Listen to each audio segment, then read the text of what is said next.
Hi, I'm Phyllis from I Sew in the Doll Corner. And today I'm back with another block. This will be number 17. And this one is called Old Maid's Puzzle. And it looks kind of complicated when you look at it first. But when you break it down, it's not too bad.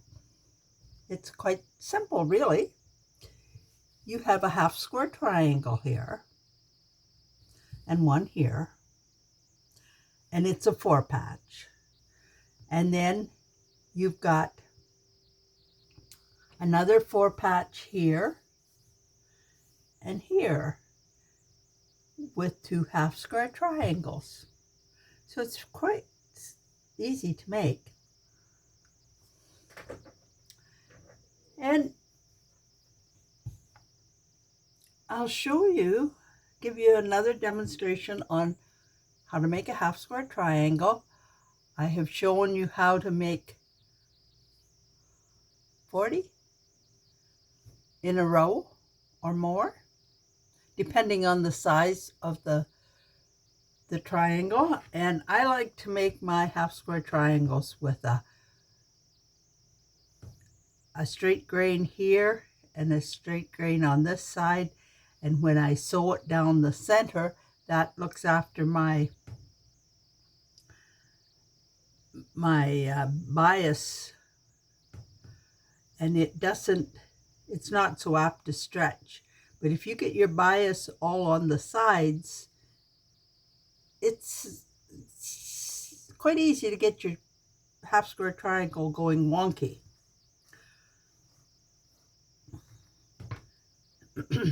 So what you do for a half square triangle, you take 2 pieces of fabric, different colors, different values, whatever, just 2 different pieces of fabric. Draw a line and sew a seam on either quarter of an inch away from that seam. Very easy to do. And then you cut it in half. And you come out with two triangles, or 2 half square triangles. So that looks after those 2, and then you do another couple for this, one for each block.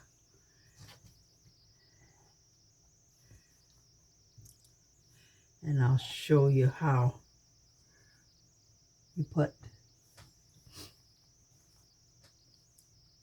1 half square triangle there,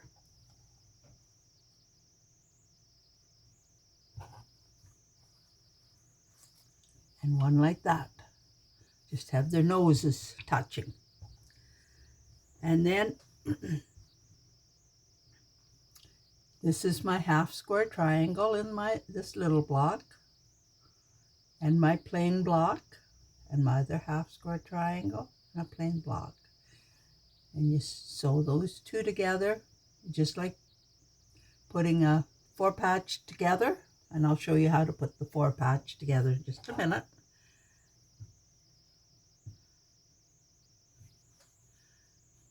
And that's your block.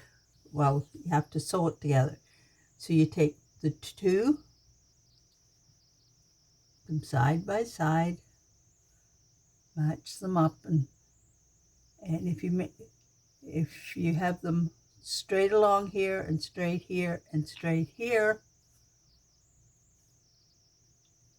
then sew a straight line down there, a quarter of an inch seam. This one isn't quite, I haven't got that one trimmed off, I guess, is my problem. And then you sew this one together. And hopefully this one's a little,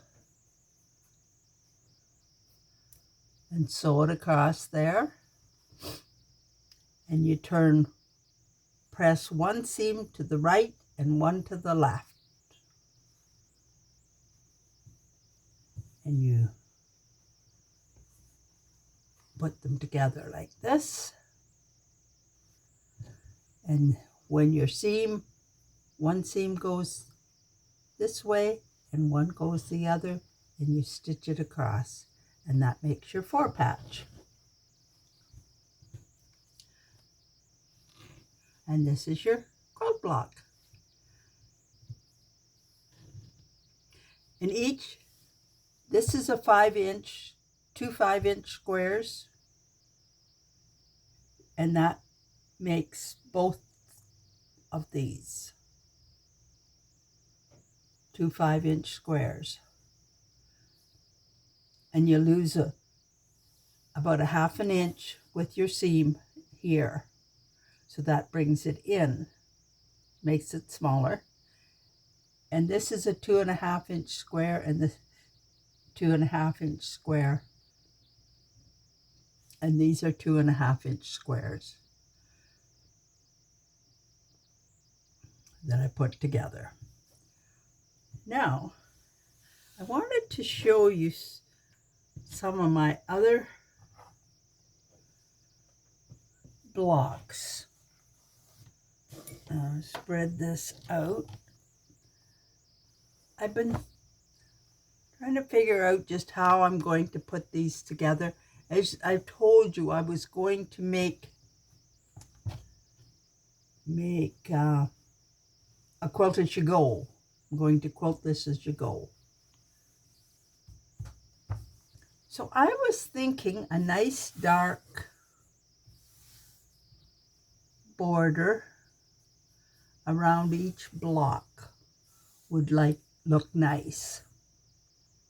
It would set each one off individually. It shows the block off nice.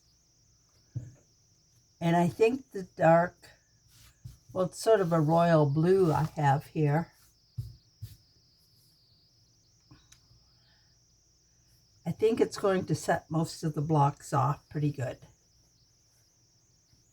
There's another block.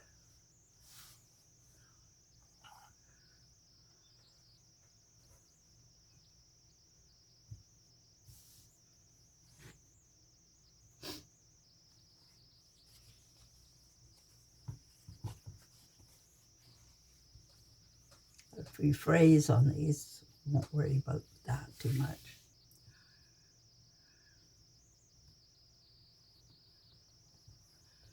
There's another block. Those are this.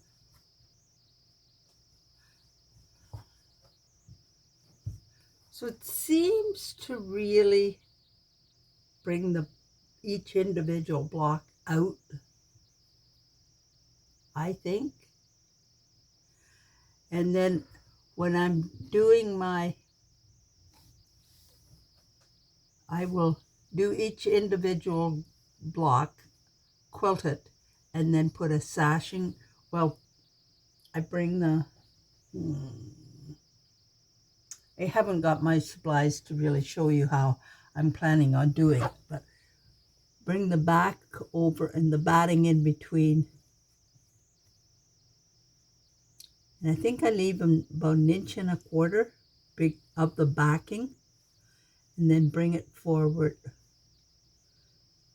fold it in, well, not that far, and then put a binding like that on it, and then join them. Use this to join the two.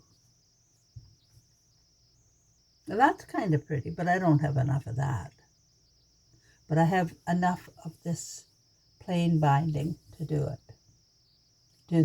Do the backing in this. And then maybe a border. We'll see. But I keep thinking about different ways of different colors. So I sewed a couple pieces on here to see what I thought of this. And I think it'll be not too bad.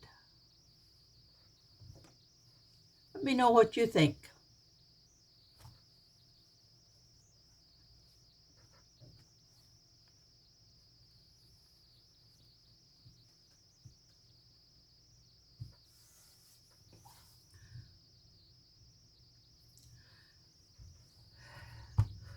So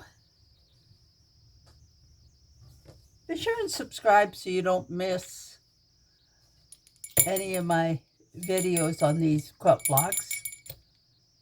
And touch the bell. And check out my Etsy shop for my doll patterns. And thanks for watching. Bye now.